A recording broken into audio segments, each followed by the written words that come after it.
I was the poor cousin at their wedding, so I played my dead aunt's voice note exposing how they stole her inheritance, right during the champagne toast. Looking back now, there were signs I ignored at the time. I didn't realize how serious it was until everything finally came out. The wedding invitation arrived on a Tuesday wrapped in tissue paper and tied with cream satin ribbon, like it was a gift instead of a summons. I almost didn't open it. Not because I didn't care, but because I cared too much. 6 months had passed since Aunt Evelyn's funeral, and I still woke some nights reaching for the phone to call her, forgetting she was gone. But it was the return address that made my stomach drop. Jason and Brittany Miller, 1420 Lakeshore Drive, Chicago. They'd moved into Evelyn's house, the one she'd bought with 30 years of double shifts at Mercy Hospital, the one where she'd taught me to make chai on rainy Sundays, where she'd held me when I got rejected from my first design internship, where she'd whispered, "You're my daughter in every way that matters," the night before her last birthday. Now Jason and Brittany were hosting their wedding reception there, and they'd invited me. I opened the envelope slowly. Thick ivory cardstock, gold foil script. Jason Michael Miller and Brittany Elizabeth Lang request the honor of your presence. The venue, the Drake Hotel. Black tie optional. Gift registry at Neiman Marcus. A bitter laugh escaped me. Jason had never worked a day in his life. Not really. He'd floated through college on trust fund money, dabbled in real estate consulting, and lived off Evelyn's quiet generosity for years. Every Thanksgiving, he'd show up with expensive wine and condescending smiles,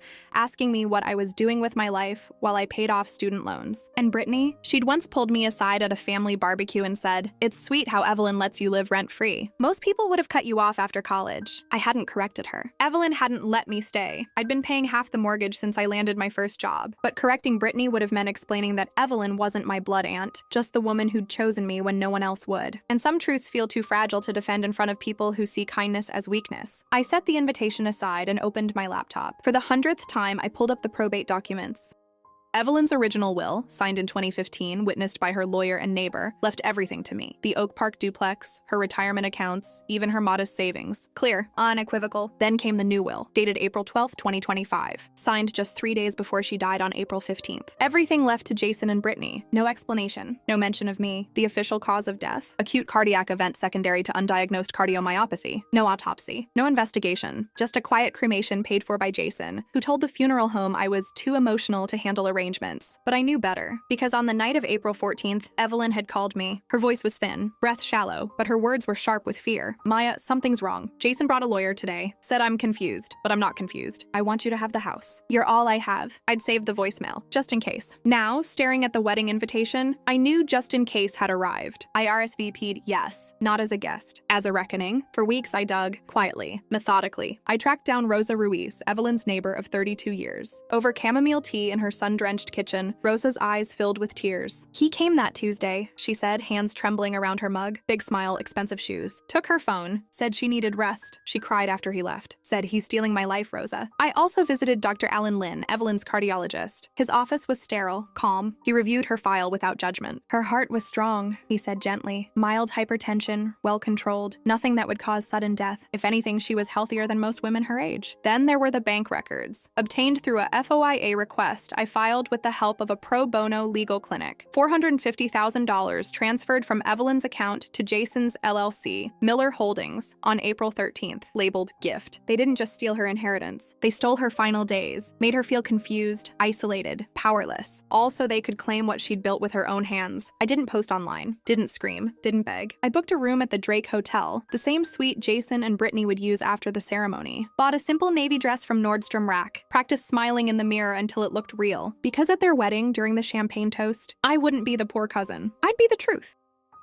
I spent nights testing tiny Bluetooth speakers, finally settling on one no larger than a lipstick tube. I loaded Evelyn's voicemail onto it, tested the volume, the clarity. It would carry across the ballroom. Clear, unmistakable. The morning of the wedding, my phone buzzed. A text from Brittany. "Wear something cheap. We don't want you embarrassing us in photos." I smiled. I did exactly as she asked, and tucked Evelyn's voice into my clutch, where it belonged. As I walked into the Drake's grand ballroom, Jason spotted me immediately. "Look who decided to show up," he sneered. "Try not to cry during the vows, it's bad luck." Little did he know the real bad luck was about to play from my purse. The Drake Hotel's grand ballroom glittered under crystal chandeliers, roses dripping from every archway like something out of a fairy tale. I arrived precisely at 5:45 p.m., 15 minutes early, just enough to observe without being observed. My navy dress was simple, my hair pulled back in a low bun, my only jewelry a pair of pearl studs Evelyn had given me for my college graduation. I looked exactly like what they expected. Quiet, unassuming, harmless. Jason spotted me the moment I stepped inside. He stood near the champagne fountain, tuxedo crisp, smile practiced. His eyes narrowed as I approached. "Well, look who decided to show up," he said, voice loud enough for nearby guests to hear. "Try not to cry during the vows, it's bad luck." A few people chuckled nervously. Brittany, resplendent in ivory silk, swept over with a saccharine smile. "Maya, you came. How brave." She leaned in, voice dropping to a whisper only I could hear. "Just stay in the back. We don't need your drama ruining our day." I smiled sweetly. Wouldn't dream of it. I took my seat in the far corner, where distant relatives belonged, watched as Jason schmoozed with investors,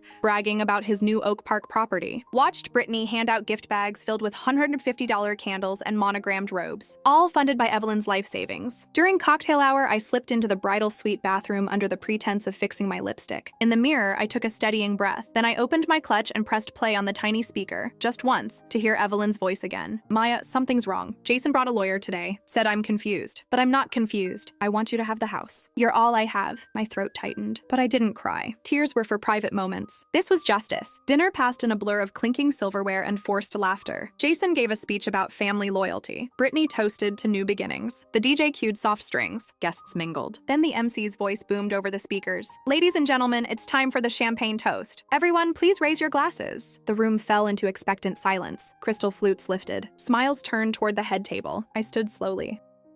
And as Jason raised his glass with a smug grin, I pressed the button hidden in my clutch. Evelyn's voice, weak but clear, trembling with fear yet utterly lucid, filled the ballroom. "Maya, something's wrong. Jason brought a lawyer today. Said I'm confused. But I'm not confused. I want you to have the house. You're all I have." The effect was instantaneous. Gasps, confused murmurs. A woman dropped her flute. It shattered on marble with a sound like breaking ice. Jason froze, glass halfway to his lips. His face went slack, then flushed crimson. "What the hell was that?" he barked, whirling toward me. I stepped forward, voice calm, carrying clearly in the stunned silence. "That was your aunt's last message. The one you erased from her phone before she died." Brittany shrieked. "She's lying. She hacked our phones." But her mother was already pulling out her phone, recording. And Mr. Henderson, the venture capitalist Jason had been courting for months, was already walking away, shaking his head. Jason lunged toward me, but two security guards, hired for the event, intercepted him. "Ma'am, are you all right?" one asked me. "I'm fine," I said. "But I'd like to report elder financial abuse and potential foul play in the death of Evelyn Carter." That's when the sirens started. Not from me, from Rosa Ruiz, Evelyn's neighbor, who'd been watching from the hotel lobby the entire time. She'd called Adult Protective Services and the Cook County Elder Fraud Unit weeks ago after I shared my evidence with her. They'd been waiting for public confirmation. Chaos erupted. Guests scrambled for exits. Cameras flashed. Brittany collapsed into a chair, sobbing. Jason screamed about defamation, about lawsuits, about how I was mentally unstable, the same script he'd used to discredit Evelyn. But this time, no one believed him. I didn't stay to watch the fallout. I walked out of the Drake with my head high, the cool Chicago night air sharp against my skin. Behind me, police cars blocked the driveway. Reporters gathered at the curb. Justice had begun, but it wasn't over. Back in my hotel room, I checked my phone. Dozens of notifications. Most were news alerts. Heiress accused of elder abuse at society wedding. But one message stopped me cold. It was from an unknown number. I was Evelyn's home health aide the week she died. Jason paid me to say she was confused. I have proof. Call me. Then another. I'm Dr. Lynn's office manager. We found missing records showing Jason requested Evelyn's medical files the day she died. And another. Maya, it's David Cho, Evelyn's old accountant. Jason forged her signature on property deeds. I have the originals.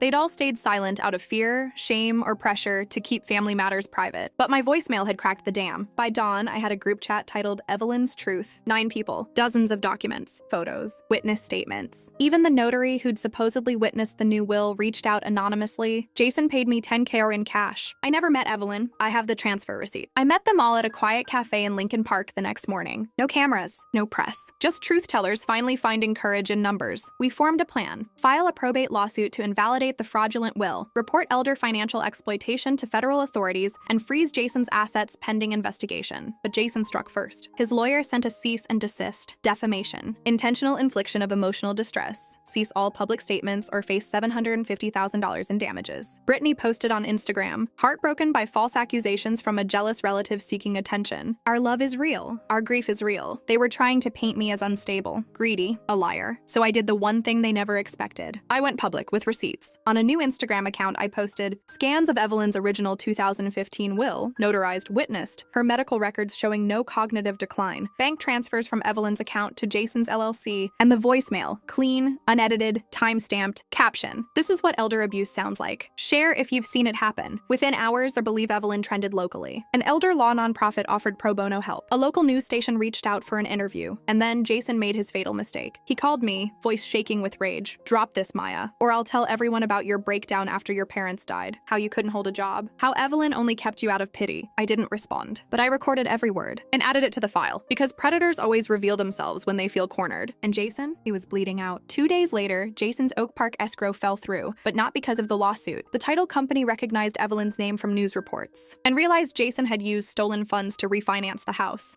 The title company called at 9:03 a.m. on a Thursday. I was halfway through my third cup of coffee, reviewing deposition transcripts from Evelyn's old pharmacist, when my phone buzzed. Ms. Patel, this is Linda Cho from Oak Title and Escrow. We're handling the Miller refinancing on 427 Oakwood Avenue. Her voice was professional, but tight with concern. We've placed an immediate hold on all transactions pending further review. My breath caught. Why? We ran a routine fraud check after your aunt's name appeared in local news reports. The $450,000 deposit Jason Miller used for the refinance originated from Evelyn Carter's account, just days before her death. Under Illinois elder financial exploitation statutes, we're required to report this to the state attorney general. I closed my eyes. Jason hadn't just stolen Evelyn's inheritance. He'd tried to launder it through the very house she'd built with her own hands. By noon, the story exploded. Heir accused of laundering deceased aunt's assets through family home, read the headline on the Chicago Tribune's website. Jason's face, pale, unshaven, stared back from a photo taken outside his lawyer's office. Brittany's Instagram went dark. But the real blow came that evening. I was walking home from the grocery store when a black sedan pulled up beside me. The window rolled down. Brittany sat in the passenger seat, eyes red-rimmed, makeup smudged. "Get in," she said, voice raw. "Please." I hesitated. Every instinct screamed trap, but something in her face, the genuine terror, the shattered composure, made me pause. "I'm not getting in your car," I said, "but I'll meet you at the Starbucks on Madison." 20 minutes? She nodded, tears spilling over. "Thank you." At the cafe, she slid into the booth across from me, hands trembling around a venti black coffee. She looked nothing like the polished socialite from the wedding. Her hair was pulled back messily, her designer dress replaced by sweatpants and a faded hoodie. "He's going to leave me with nothing," she whispered, glancing over her shoulder. "He told me tonight he's filing for divorce. Said I'm damaged goods now that the press is involved." I didn't offer sympathy. "Not yet." "Why should I believe you?" She reached into her purse and slid a USB drive across the table. "Because I have proof he planned this all along." "I didn't touch it." "Go on." "He met with a guy in Geneva last year, a document specialist who forges signatures, wills, medical records. Jason paid him $50K upfront." She swallowed hard. "He told me it was insurance in case Evelyn ever changed her mind about leaving everything to me." My blood ran cold. "You knew?"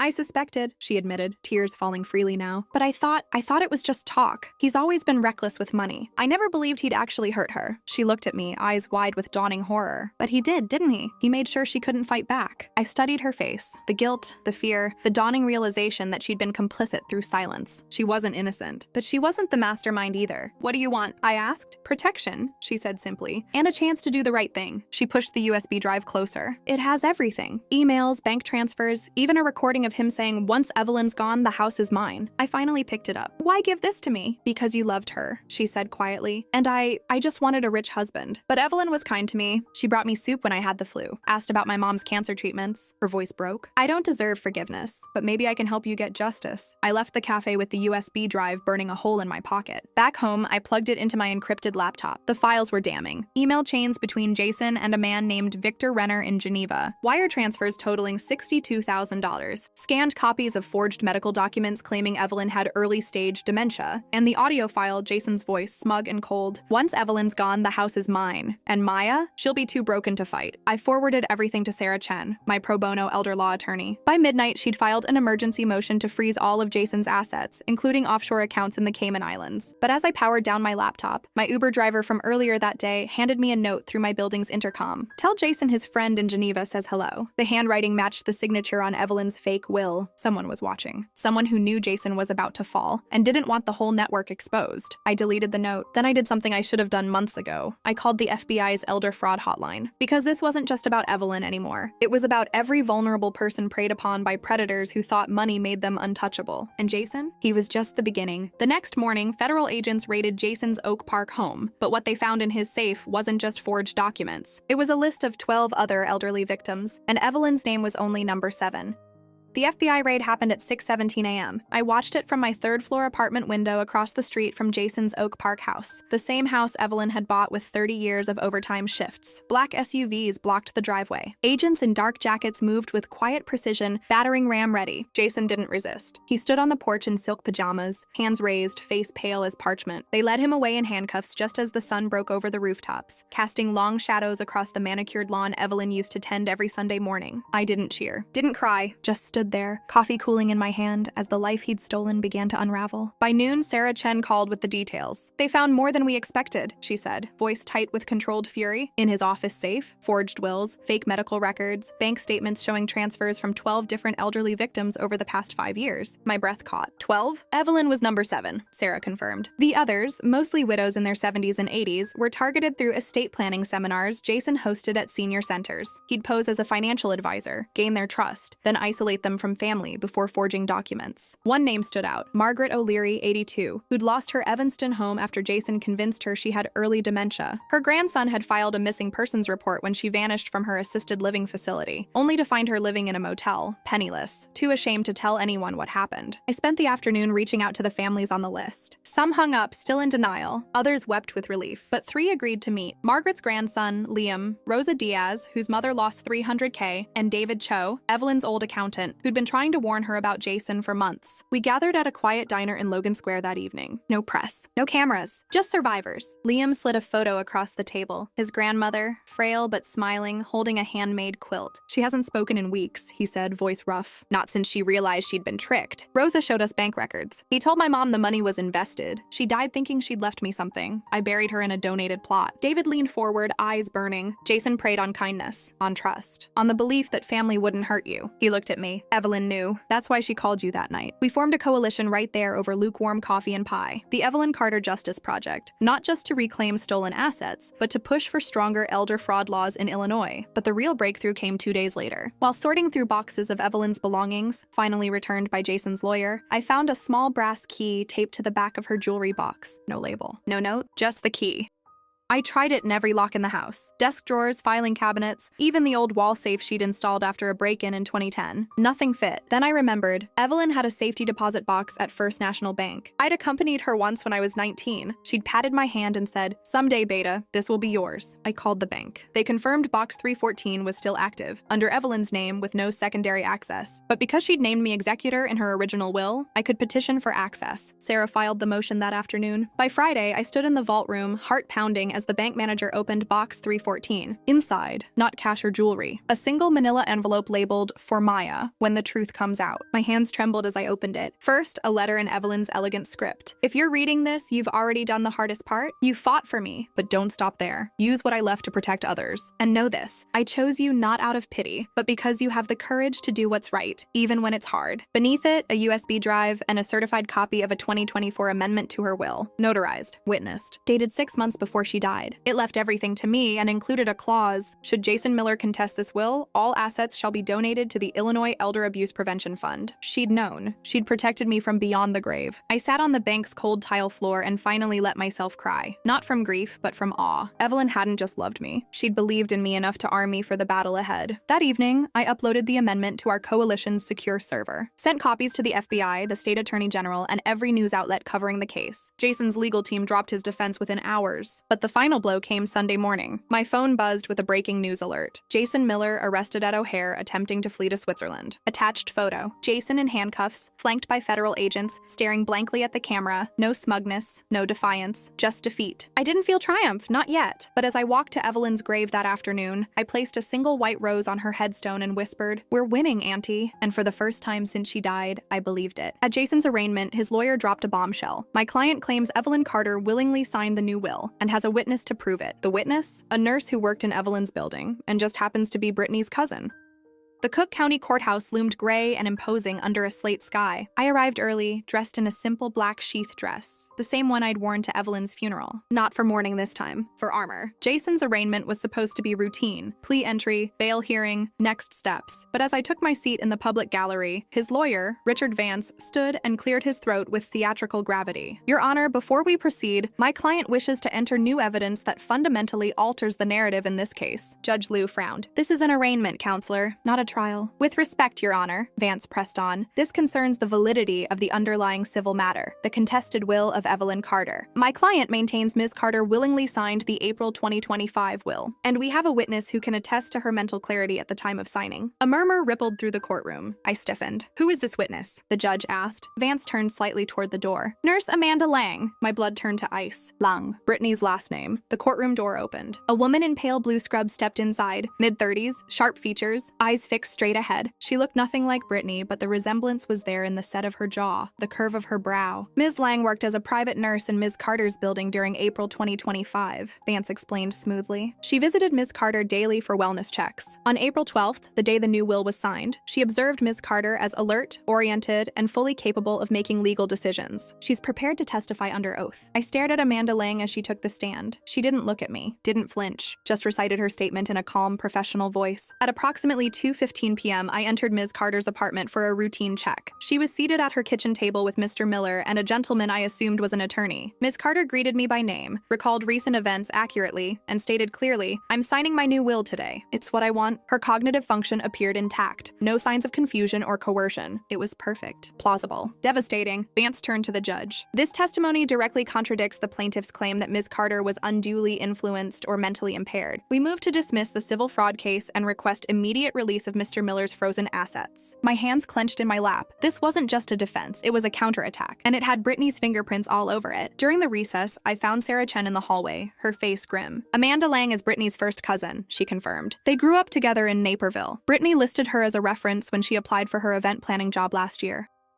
"She's lying," I said flatly. "Evelyn hated strangers in her home. She never allowed wellness checks." "We know that," Sarah said. "But a sworn affidavit from a medical professional carries weight. We need to discredit her fast." Back at my apartment, I dug through Evelyn's old address book. Found it on page 14. A. Lang, Oak Park Wellness, do not use, rude, nosy. Evelyn had crossed out the number. Beneath it, in red ink, said I was confused after I refused her sales pitch for vitamins. She hadn't been Evelyn's nurse. She'd been a door-to-door supplement seller Evelyn had banned from the building. But proving that wouldn't be enough. I needed proof Amanda was paid to lie. That night, I called Brittany. She answered on the third ring, voice wary. "Maya, what do you want?" "I know about Amanda," I said quietly. "I know you put her up to this." A long pause, then a whisper. "He promised to give me $200K if I made the case go away. Said it was severance." Her voice cracked. "I didn't think they'd drag Amanda into it." "Tell me everything," I said. "Now, or I go public with the USB drive." She broke instantly. "He paid Amanda $30K, she confessed. Transferred it through a crypto wallet last week. Said no one would trace it. She gave me the wallet address, the date, even Amanda's burner phone number. By dawn, Sarah had subpoenaed the crypto exchange. By noon, we had confirmation. $30,000 transferred to Amanda Lang's verified account 3 days before the arraignment, but we needed more. We needed Evelyn's voice. I returned to the safety deposit box, scoured every inch of the envelope. On the back of her letter, nearly invisible, was a tiny URL and a 6-digit code. It led to a private cloud folder. Inside, an audio file labeled April 12th Kitchen. My hands shook as I pressed play. Evelyn's voice clear and strong. "Jason, I told you, I'm not changing my will. Maya gets the house,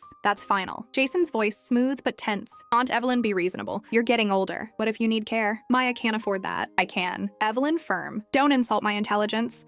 I know what you're doing. Get out of my house." Then the sound of footsteps, a door slamming, and finally Evelyn whispering to herself, "Maya, if anything happens to me, it wasn't an accident." I played it twice, then sent it to Sarah with one word, "Now."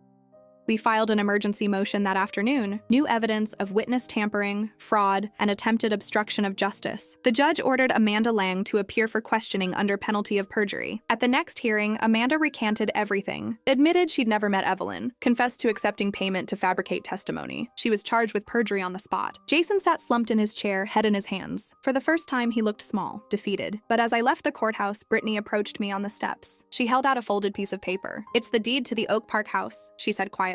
"Jason signed it over to me last week. I'm giving it to you." I didn't take it. "Why?" "Because Evelyn brought me soup when I had mono," she said, tears in her eyes. "And I let them steal her life." She pressed the deed into my hand. "It's not enough, but it's a start." I watched her walk away, shoulders hunched against the wind. Justice wasn't just punishment. Sometimes it was people finally seeing clearly. And sometimes it was a house key returning to the hands it was always meant for. As I unlocked the front door of Evelyn's house for the first time in months, I found a note tucked under the welcome mat. "You won. But the network is still out there. Watch your back." The handwriting matched the Geneva forger's signature. The key turned smoothly in the lock. The same brass key Evelyn had given me when I turned 21. "This house is yours, Beta," she'd said, pressing it into my palm. "Not someday. Now." I hadn't understood then. I do now. Stepping inside felt like coming home and entering a crime scene all at once. The furniture was still covered in dust sheets. Jason's cheap modern art hung crooked on the walls. But Evelyn's teapot sat on the kitchen counter, exactly where she'd left it, as if she'd just stepped out for milk. I set down my suitcase and walked straight straight to the welcome mat, lifted it slowly. There it was, a folded note in crisp, angular handwriting. You won, but the network is still out there. Watch your back. No signature. But I recognized the script instantly. It matched the forged signature on Evelyn's fake will, the same hand that had signed documents for 12 other victims. Victor Renner, the Geneva forger, wasn't just watching. He was warning me. I called Sarah immediately. We need security. Already on it, she said. FBI Elder Fraud Unit has you on their watch list. They've assigned an agent to monitor your address, but I couldn't wait for federal protection.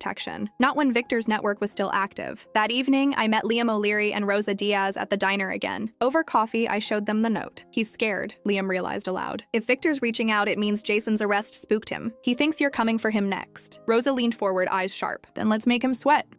We spent the night drafting a plan. Using Jason's seized emails, we traced Victor's U.S. contact, a man named Daniel Reeves, a wealth advisor in Chicago who'd referred 3 of Jason's victims to him. Reeves operated out of a sleek loop office, hosting estate planning seminars for seniors, just like Jason had. The next morning, I walked into Reeves Financial wearing oversized sunglasses and a wig I'd bought online, posed as Carol Jenkins, a 72-year-old widow looking to protect my legacy. Reeves was smooth, silver-haired, tailored suit, practiced empathy. He offered me tea, asked about my late husband, listened with rapt attention as I described my fears of being taken advantage of. Then he made his move. I have a trusted partner in Europe who specializes in discrete asset protection, he said, lowering his voice. For clients like you, we can create ironclad legal structures, wills, trusts, medical directives that ensure your wishes are honored without family interference. My stomach churned. This was how they did it, not with force, with false kindness. I played along. How soon could we start? Immediately, he smiled. My associate Victor handles everything remotely. All you need to do is sign these intake forms. He slid a clipboard across his desk. At the bottom, in fine print, client consents to cognitive assessment by third-party medical consultant. The same trap they'd used on Evelyn. I excused myself to use the restroom, snapped photos of the documents with my phone,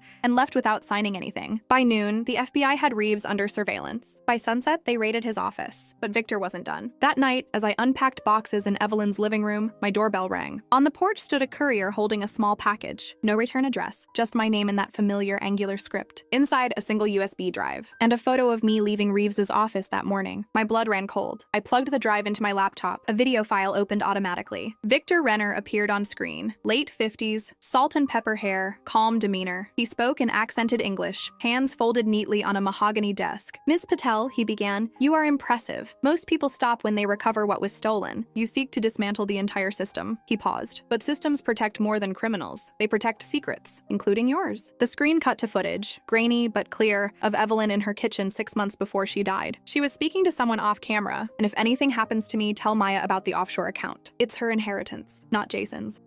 My breath stopped. Offshore account? Evelyn never mentioned money outside her estate. Victor's face returned. I know where that account is, and I know Jason didn't act alone. Walk away now, and I'll send you the details. Keep digging, and that account disappears forever. He was offering me a choice, justice or inheritance. I stared at the screen long after it went dark. Then I picked up my phone and called Agent Ruiz from the FBI. Play it again, she said when I described the video. He's bluffing. If he had proof of an offshore account, he'd use it as leverage with Jason, not you. But what if he wasn't bluffing? What if Evelyn had hidden one final gift for me, one Victor now controlled? I thought of her voice on the April 12th recording. Maya, if anything happens to me, it wasn't an accident. She'd known they'd come for her, and she'd prepared. I couldn't walk away, not now, because justice wasn't just about punishing Jason. It was about ensuring no other Carol Jenkins walked into Reeves's office thinking she'd found help, only to lose everything. I sent Victor's video to the FBI cyber unit, filed a formal request to trace Evelyn's financial history through international banking channels. And that night, I slept with the lights on, Evelyn's old baseball bat leaning against my bed. The war wasn't over, but for the first time, I wasn't fighting alone. The FBI traced Victor's call to a burner phone registered to a shell company, but the real shock came when they uncovered Evelyn's secret, a $350,000 offshore account in the Cayman Islands, opened in my name 2 weeks before she died. The FBI call came at 3:14 a.m., the exact time Evelyn used to wake for her night shifts at Mercy Hospital. Maya, you need to come in, Agent Ruiz said, voice tight with urgency. We found it. I drove through pre-dawn Chicago streets, heart pounding, hands gripping the wheel like it might vanish. At the federal building, Ruiz met me in a secure conference room. On the table, a single file labeled Carter, Evelyn, Offshore Holdings. She opened it 2 weeks before she died, Ruiz explained, sliding a document toward me. Cayman Islands, $350,000. Beneficiary, Maya Patel. No cosigners. No conditions. I stared at the paperwork, the account number, the transfer logs, Evelyn's signature verified by Interpol. She'd liquidated her old 401k, wired it through 3 shell companies, and buried it where Jason could never find it. All for me. Ruiz leaned forward. Victor knows about it. His video was a test to see if you'd take the bait and go quiet. But here's the catch. The account has a 90-day inactivity clause. If no withdrawal request is made by May 12th, it auto-transfers to an untraceable crypto wallet. Today was April 13th. 29 days left. And if I report it, I asked, it becomes evidence, Ruiz said gently. Frozen indefinitely, possibly forfeited to the U.S. Treasury as part of the fraud investigation.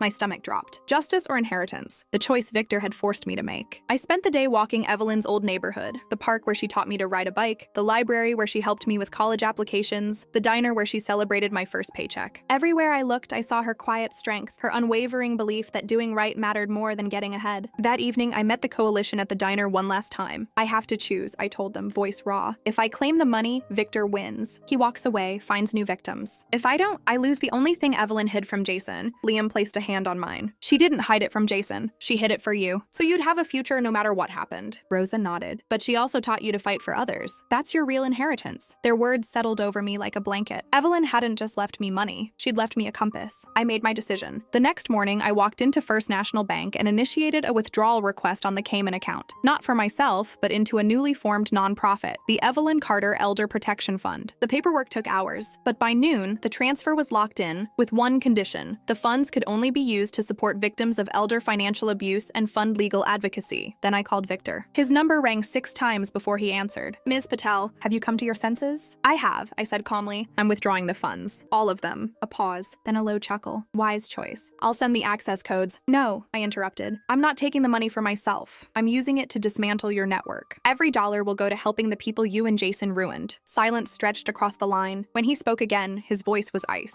You're making a mistake. No, I said. I'm honoring my aunt. I hung up and sent the bank confirmation to Agent Ruiz. Within hours, the FBI moved. Using Victor's own video as probable cause, they coordinated with Swiss and Cayman authorities to freeze his assets. Reeves Financial was shuttered. 12 new victims came forward with stories eerily similar to Evelyn's. And Victor? He vanished. But not before sending one final message. A plain envelope left at my doorstep. You chose legacy over greed. Your aunt would be proud. The game is yours. No threat, no warning, just acknowledgement. I stood on Evelyn's porch that evening, watching fireflies blink over the backyard she'd tended for 30 years. In my hand, I held the deed to this house and the founding documents for the Evelyn Carter Fund. Jason's trial was next week. Reeves faced 15 years, and 12 families were finally getting justice. I hadn't just reclaimed my inheritance, I'd multiplied it.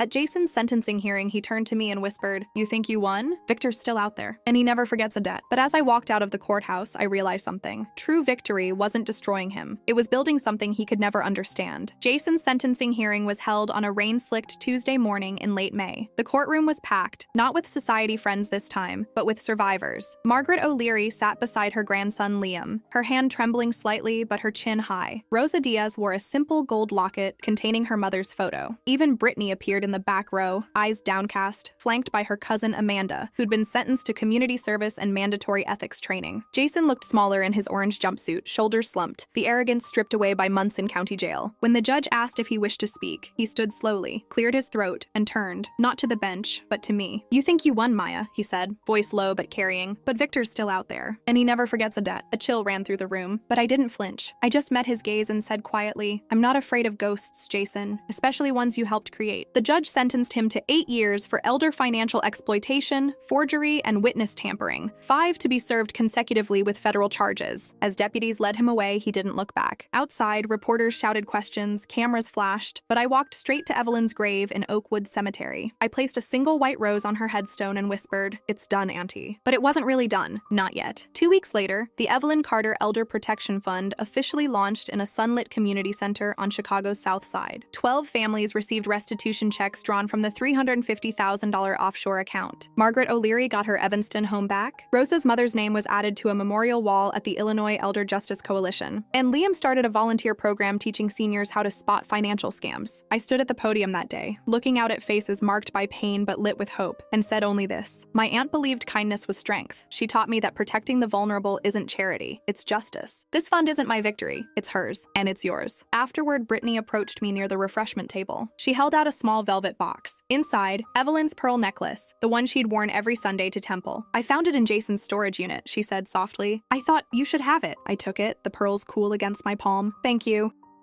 We didn't hug, didn't become friends, but we nodded, a silent acknowledgement that some wounds heal not through forgiveness, but through shared truth. That evening, I returned to Evelyn's house for the first time as its true owner. I unpacked my last box, hung my design portfolio on the wall, and brewed chai on the stove just like she taught me. The scent filled the kitchen: cardamom, ginger, memory. As I sat on the back porch watching fireflies blink over the garden she'd loved, my phone buzzed. A text from Agent Ruiz. Victor Renner was detained in Zurich this morning. Swiss authorities linked him to 47 cases of elder fraud across Europe and North America. He asked for you specifically. Attached was a photo, Victor in handcuffs, staring directly into the camera. On his wrist, the same silver watch Evelyn used to admire when they met at hospital fundraisers years ago. A detail only someone close would know. He'd kept it as a trophy. Now it was evidence. I didn't reply, didn't gloat, just tucked my phone away and sipped my chai. Because true victory wasn't watching Jason rot in prison or Victor face extradition. It wasn't even reclaiming the house or the money. It was this: sitting in Evelyn's garden, safe, knowing 12 families could sleep without fear, building something beautiful from the ashes of betrayal. Revenge had brought me here, but justice let me stay. The next morning, I opened my laptop and began designing the fund's new website. At the top of the homepage, I added a quote Evelyn once wrote in my childhood journal: "Rooted in truth, we rise together." And for the first time since she died, I felt her presence, not as a ghost, but as a guide. Some people spend their lives running from pain. Others build altars from it. I chose to build. Justice wasn't Jason's prison sentence or Victor's arrest. It was the morning I sat in Evelyn's garden, chai in hand, knowing her legacy lived not in a will or a bank account, but in every elder who now knew. You are not alone. After telling the whole story, I still go back and forth on whether I handled it the right way. I'm interested in how you see it.